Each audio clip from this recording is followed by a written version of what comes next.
Well, I think it was after we just did this radio mix here, that kind of went, well, not viral, but a lot of people were like responded to it. And then after that, we just did a festival tour and people were really at us. And we had all this following come from nowhere. Hello. Hi. How are you two? Good, thanks. How are you? I'm doing amazing. I appreciate you both doing this. Thank you so much. No, thank you. It's awesome. I'm Adam. Who's who? I'm Savannah. Okay, Savannah. And I'm Briony. Hi, Briony. Hi, Savannah. Thank you so much for doing this. This is a podcast about you guys and your journey in music, and we'll talk about the new EP as well. Awesome. Cool. Sounds good. Awesome. So who is the elder sister? I am. So we're about 3.5, 4 years apart. Yeah. Okay. So Briony, were you into music in Savannah? Were you kind of following her footsteps, or like how did it start off when you were young? And do you guys come from a musical household? It was kind of the other way around. I was more into music as a kid, playing piano and guitar, and Briony was the dancer. And yeah, our mum was in a band. Oh, wow. Yeah. So always surrounded by music. What was her band? When would she play? Or was she the singer? She was a local band, but yeah, she was the singer and played piano. Wow. Did you see her as kids? Like, was she performing? No, I think she stopped once we were born. Yeah. Hey, this is a shame. Okay. That's cool though. At least, so she played piano. Did she teach you all how to play piano? Yeah, like the chords she taught me, but then I went and got lessons, but she helped me with my singing. She would coach me when I was younger. Okay. So you started off, Savannah, on piano before. You were the first one to dabble into music? Yeah. Okay. Yeah. And how old were you when you started to learn piano?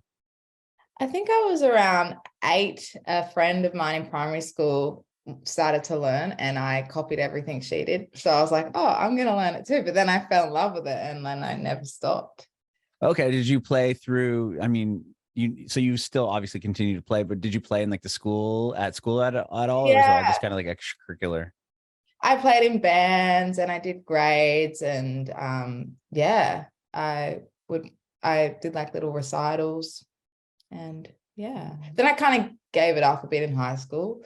But then I got back into it after I did a course in music at uni and I picked it back up again. Oh, amazing. Okay. And Briony, how about you? How did you went the other way around? What drew you to music, or did you start off in piano as well?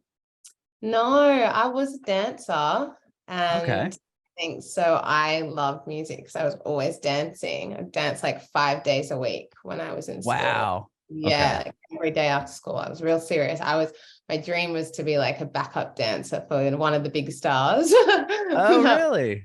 Yeah, that was my dream. But then I think what happened was when I went to uni, I started going out to all the parties, and that's when I was first introduced to DJing. And so I started just DJing for fun, and it had really nothing to do with, playing instruments or singing. It was just purely just making a bit of money at uni. And you like just DJ parties that you'd play just other people's records? Yeah. Oh, okay. Other people's records, and did that just as a way to pay my rent at uni. Oh, that's cool. Yeah. What a gig to pay your rent with. You know what I mean? You weren't like serving tables or exactly. Whatever. Exactly. It was awesome. But it was because of that then I reached out to Sav and I was like, you're the musical one. Like, we should like do something with this. You should make some music and then I can play the music and we can okay. that way. You make the music and then I'll play it in the clubs. Yeah. I got you. Okay. But now we both make the music. Sure. Well, I'm just curious, what type of dance were you doing? Anything specific or? Yeah, I did all of it. I was doing ballet, cheerleading, jazz, tap. Okay. Yeah. I was just curious. My younger son is in dance now. He does hip hop dance, but he's great. In jazz dance as well. He loves it though. It's funny. Just like a Yeah, little 6-year-old doing the Oh, recital stuff. That's awesome. That's good. That's a good age to start, I think. Yeah, there's kids. I mean, there's not many guys, but the guys that are older and like high school and stuff are so good. Like I just want him to be able to do like, Yeah, what they're doing. I used to teach actually a guys group, a high school boys group. Oh, And cool. they were the best class. It's so fun. That's awesome. Okay, so what were you up to, Savannah? Were you pursuing music in uni or no? No. Oh, when I was at uni, yeah, I studied music, but it was more like classical. I didn't really like it, so I dropped out. And then Briony would come back and teach me how to DJ. And at first I hated it because I just didn't want to play other people's music. I was like, I want to make my own. Like, this isn't giving me like any passion. But then when we started to actually do it and we were doing our first gigs, I was like, this is actually so fun and like vibing off other people's energy. Mm-hmm. And that's when I think I started to get more into producing after that, because I was like I always kind of dabbled in production, and like I had lessons like locally up here when I was like in year 8. But then I kind of, I don't know, I never thought I was good enough. And back then girls didn't really do it. It was very much like a male, it still kind of is, but like back then it was kind of unheard of. And that was like, that was like 10 years ago. Oh, more than 10 years ago. And I was just learning on like this really old software called Reason. And I haven't even heard of that one. Yeah, it's really old school. And then I kind of had a break. And then when we started DJing, that's when I picked back up and I learned Ableton. And that's when I, started to do more music. Wow. It's interesting to me. I've had this conversation with other female producers as well. It's like, I have a MacBook and I could just be like, oh yeah, I'm a producer. I could, put on some garage band loop and pretend, you know what I mean? And then like, I feel like for women, it's like, you have to prove so much more than, no, I like legitimately know how to use Ableton, right? I can use Pro Tools. It's like, where I could just be like, oh yeah, like I'm a producer. I just have garage band and no skills at all. It is. And I still feel that now, like I still don't say I'm a producer sometimes because I feel like an imposter, like I'm not, and even though I actually am now. Right, as I say, like legitimately you are, as well as somebody like me could just say something where it's like, no, you have no clue what you're doing. Just because there's a pre-made beat on the program, you know how to drag it in the timeline doesn't mean anything. You know what I mean? Well, okay, so you were not, when did Kinder start then? Was that when you were both DJing together? Were you in uni at that time too, Savannah, or no? Because you said you're 3 years apart, right? Yeah. Well, we still just had you wait, been at uni yet? No, well, I think we first started DJing at house parties. We weren't Kinder though. Like, Yeah, we we just weren't Kinder. 18. Actually, I have it tattooed on my arm, our first party. Really? Yeah. What does it say? Is the name of the party? No, it's just the date. Oh, So that's awesome. 2014 was our first birthday party we DJ'd at, but that wasn't as Kinder. That was just like having fun. Yeah, that was my first year at uni. Yeah. So, yeah. And you got it because it was that life-changing, obviously. The date. Yeah. I guess I thought we'd do it. I mean, yeah, now it's like, see, I got this done because now that was the first party we DJ'd, and now we're doing this, professional. Yeah, I used to be so embarrassed about it, but now I'm like, oh, whatever. Yeah. That's crazy. That's cool. And that was just you guys playing records. And what were you playing?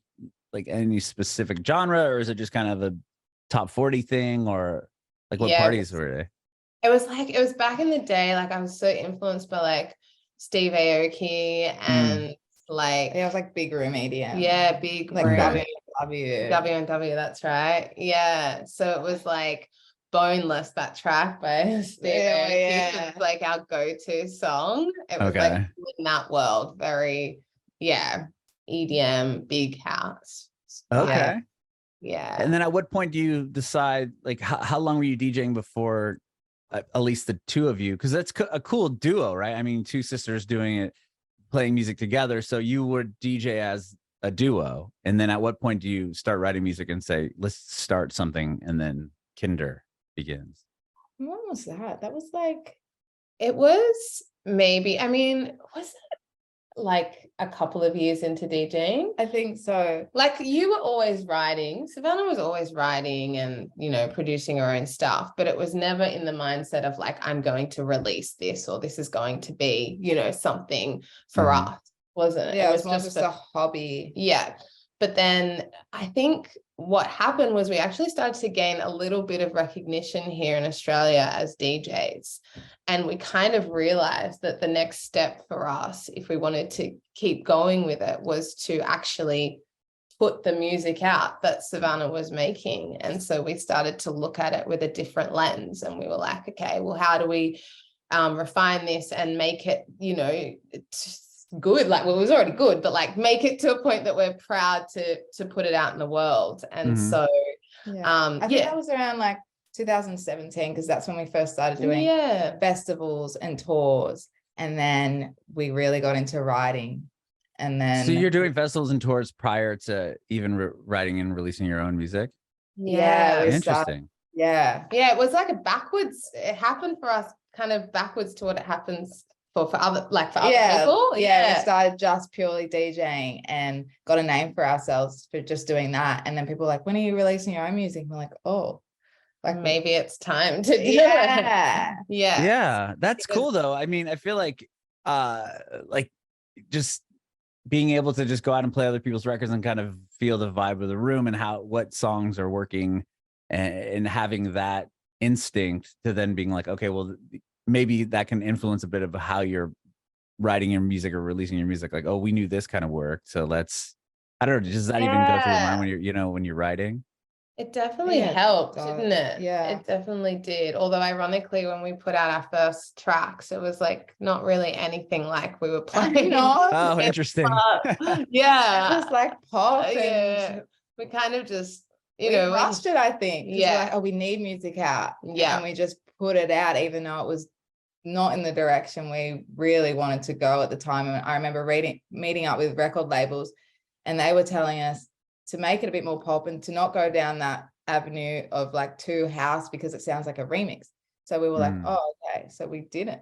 Yeah, we were really influenced by people at the time. But well, it's hard not to be, right? I mean, if you're asking for advice from somebody that hopefully would be, steering you in the right direction in the industry, or somebody that's already in the industry going, oh, and you should do this. And if it's a record label too, right? I mean, those are the people you want to have on your side.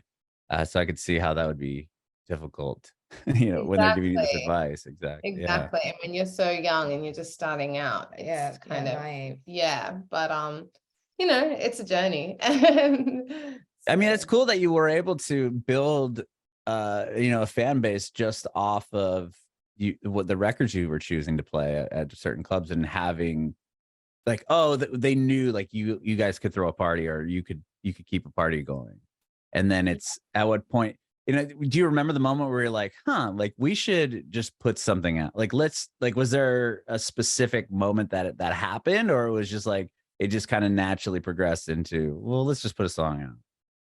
Well, I think it was after we just did this radio mix here, that kind of went, well, not viral, but a lot of people like responded to it. And then after that, we just did a festival tour, and people were really at us, and we had all this following come from nowhere. It was this one mix kind of meant at these festivals, people were showing up to our set, and it was just, so we didn't expect for the mix to have that impact. And I think that was like the catalyst for us to be like, okay, well, these people are interested in us. Like, now's the time to keep them interested. Yeah. But what was the radio mix you did? Was it something that was played on the air there? It's for one of our stations here, like the national broadcasting station here. Which one? Is it Triple J? Triple J. Oh, wow. That's huge. Okay, so you did a remix of which song? No, it was a mix, like a set. A set mix. Oh, okay. Sorry. I got you.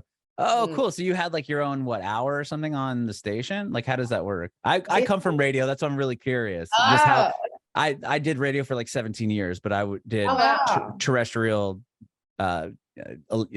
alternative radio. So it was like I'd play whatever records. But it's interesting to hear how other countries run their radio stations. So Yeah, so I would pick music and program the station for the whole day, and then like Oh, other people wow. would come on and talk. Me and two other people would like program the whole radio station. So it was like, we'd schedule to behind the glass whatever look for people that live here in the States, but like basically one or two people are programming out like days of music, and it could be on multiple stations across the whole country. And that's how like narrow it is. So I'm just curious. So like, how does that work for a station like Triple J? I mean, they're massive, and I know if as a new artist, you can submit music to them, and hopefully maybe they'll put you on their stream. And if it hits the stream, then maybe they'll put you on the air. And then if you're ever so lucky, you hit that like top 100 countdown or whatever that they do, right? Yes, the the hottest 100. How? Yeah. So like, what were you all doing? You were coming up with a mix of music, and then they're like, "Wow, we like that. We're just gonna grab that whole piece and play it on the air." Yes. Well, they have this segment called the Friday Mix, and each Friday they get a DJ from internationally or nationally to do like 20 to 25 minutes. Oh, wow. Very quick mix. Yeah, very quick. But that's still rad. Yeah, and it's live. Well, it's not. Yeah, it is live. It's live. So you're there. Oh, wow. Studio on the deck, so there's no time to edit or make mistakes. Wow. No, that's amazing. Yeah, that's so cool.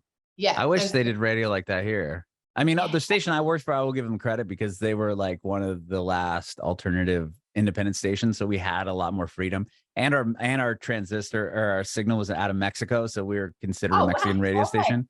So we had a lot more. We were a little bit more leeway on the FCC regulations here, but we ran it a bit cooler, more of like, it sounds like a Triple J station, but it's still in the corporate sense that like you couldn't, like, we didn't have. They would have some specialty shows, but it wasn't like people weren't coming in and doing anything like that live. Right. Yeah. That's still You know cool. what I mean? There's too much room for error, I guess. I don't know. Yeah. Like, Totally. But that's awesome that they allow that there. That's killer. Yeah. No, it was a great opportunity, and we'd only just started to DJ at clubs at that point. So it was really great for us to be able to have that exposure. Yeah. Are they a national station? Like, so the whole country will hear Triple J? Oh, damn. That's really crazy. Yeah. So that kind of kicked it all off, I guess. Oh, yeah. Okay. Yeah. Cause like here, it's just small. It's like markets, if you were in LA, it's like LA's market. I was in San Diego and I was in San Francisco. So like those markets and they rate them all. It's like New York is the #1 market. LA is #2. And then it kind of goes down. Really? Yeah. San Francisco is like 6. It depends on the size of how many people are actually hearing the signal. So like, I think LA is like 12 million or something like that. It's just like, so it just depends. But like, if you have you had the whole country, like Melbourne, like all of them, Sydney, everybody can hear you. Yeah. I guess that's cool. Yeah. It was cool. Yeah. It was awesome to be connected to people like, all across the country. So you have all these eyes on you, and then it's like, okay, well, obviously at that point, it's probably you're getting these festivals and you're getting bigger shows and people are knowing your name. And were you Kinder at that time or not yet? Yeah, we were. Oh, okay, cool. Yeah. And then you put out your first song. You're kind of listening to the advice of this record label. And when do you decide like, okay, that's not really the vibe we're going for? Well, when we put it out at the time, obviously we were like proud and happy. Yeah. But then it just we realized as we were playing more sets that, we couldn't actually put our music into our set because it was too different. Oh, sure. And we have to make like edits of the song. And we were like, this doesn't feel quite right. So I think we had like 3 singles that we are proud of and we love, but they just didn't feel like us. And then we took a little bit of a break, and we were like, you know what, we need to just like, we'll keep playing a few shows, but we'll just kind of sit back and work out what is the music that we truly want to make and what's going to make sense for us and our live shows, because ultimately we're DJs and we love that. We wanted to keep that going. Mm-hmm. And I mean, those songs haven't gone to waste. Like, they've been great. We've got some syncs and little bits and pieces from them that I feel like it happened, you know. Yeah, it's all part of the journey, and it got us to where we are now. But now we're just, we have a much clearer vision of where I think we want to be. Okay.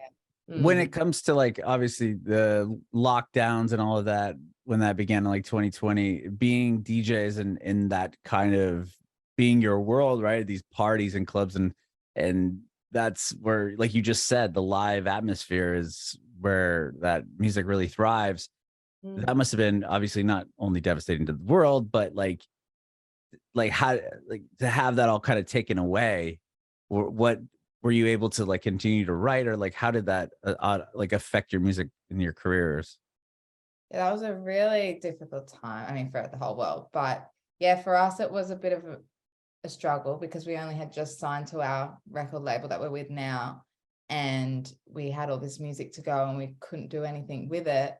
And also at the time, I just went through a breakup, and my ex-partner would produce a lot of our music with us. Oh. And he was gone, and I was like, I'm gonna have to learn to do this all on my own. So it was actually good in that aspect, because then every day we like wrote up a schedule in lockdown of like, write a new beat, make a new song in this genre, we tried all different things, and we just really like built on our craft. Yeah, we really expanded. We used it as a time to just keep working and refining our skills. And yeah, in particular, Savannah just like honestly went from being, you know, bedroom to producer to now having songs that she made in that time being released and on Spotify. So yeah, we definitely, whilst there were weeks and days where we weren't so positive, I think overall, Obviously, I think overall we definitely used it as a time to work on our craft. Yeah, for sure. Were you both really close, like growing up? I mean, to be like in essentially a business together, right? And a group, and that's your business together. Like growing up, was that something that you were always like close to each other, or was it like this thing that kind of, you know, evolved later? I'm just curious, just because it seems like so cool that you're sisters and doing it together. You know what I mean? Yeah, I think we've always been like best friends. Briony always looked after me since I was born. Yeah. Okay. It was us two and our mum. Like we grew up just us three.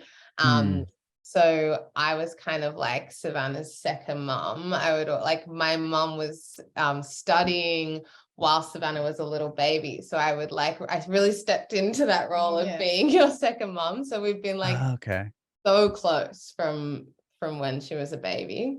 That's incredible. Yeah, because sometimes it's like, oh, my kid's sister wants to come hanging around, like, you know what I mean? Like it's just like that thing. I mean, in high school, you got like a little bit bitchy. Yeah. But then we came good again when we were both a lot older. Yeah, there was that awkward age. Yeah, and teenage years. Yeah. Of course.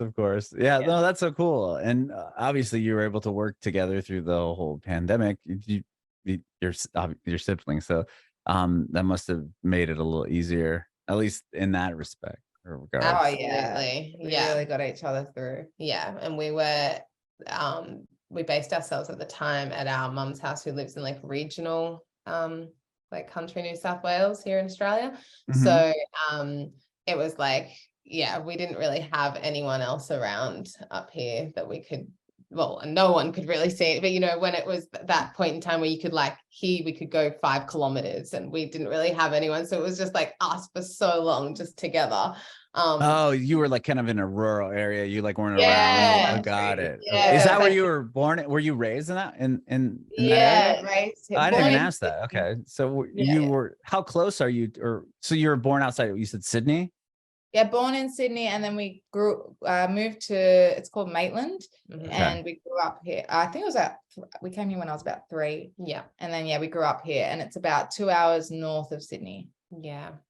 So are you like on close to the coast, or are you kind of in the middle?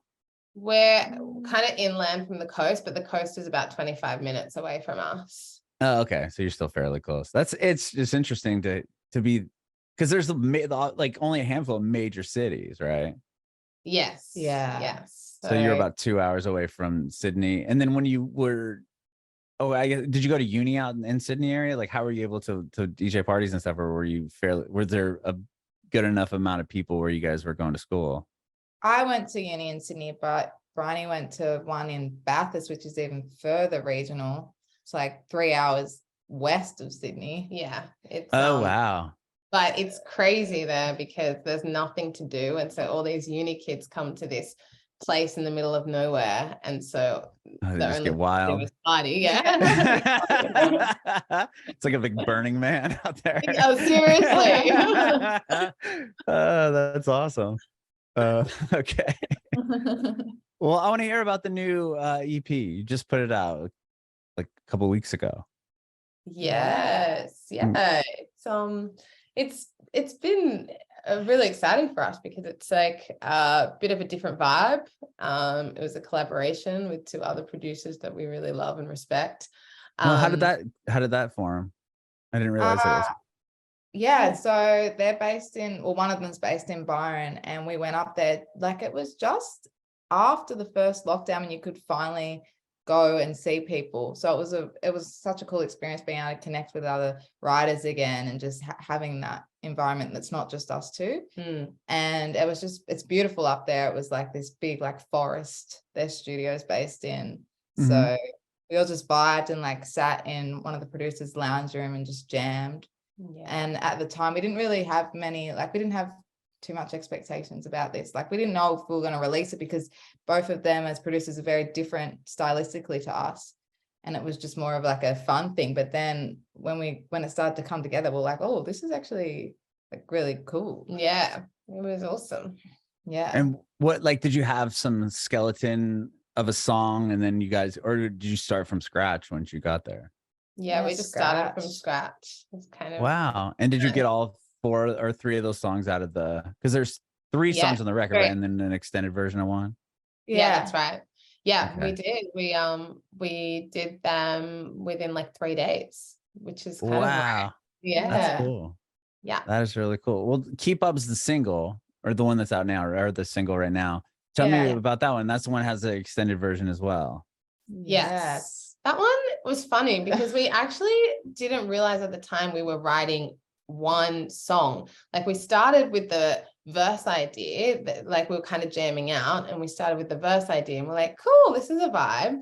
And then Jono and Jonty kind of went in this other direction. Yeah, they started like playing the chords and we were like, oh, we're starting a new song. So just started writing for another song, which was the chorus. Yeah, we're like, okay, so we're writing a new song now. We'll not worry about that, because that's kind of how we worked. It was just jamming out different ideas, like pieces here and there. And then they came back to the first bit and we're like, oh wait, that's the same song. And like, is this gonna work?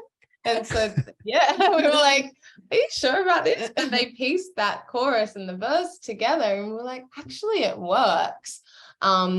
So yeah, it was just funny because it's not how we, just it was a funny way to come about.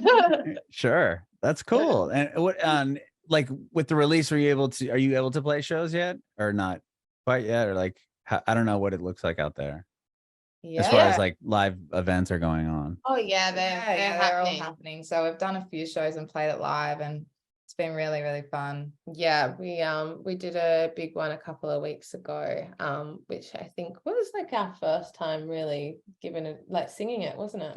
Yeah, and that was fun. It was great. Amazing. Well, I appreciate the both of you doing this. Thank you so much for taking time out of your day to hang out.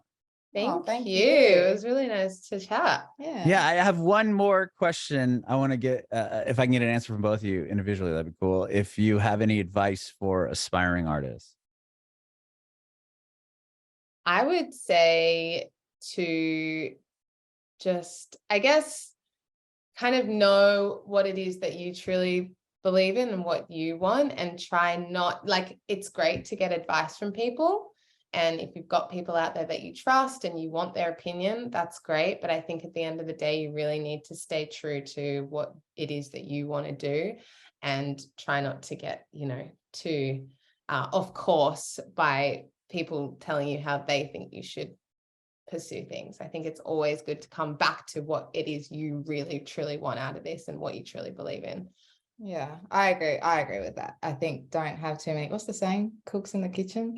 Too many Yeah. chefs in the kitchen. Chefs in the kitchen. Because that, yeah, I did that for so long. And I also think anyone can do it. Like if you just believe it, like I know everyone says that, but like it's a thing. Like we come from like the middle of nowhere and we've still managed to do this. And I think for so long I always said no, like, you know, because I was a girl and because I didn't grow up in like the Sydney scene and go to like all the cool things and know all the cool music. I didn't ever think that would actually happen for me, but I just kept going and I just loved it so much. I didn't want to let anyone else stop me from doing that. And I think people you don't have to worry about being perfect. Yeah. Bringing it backward.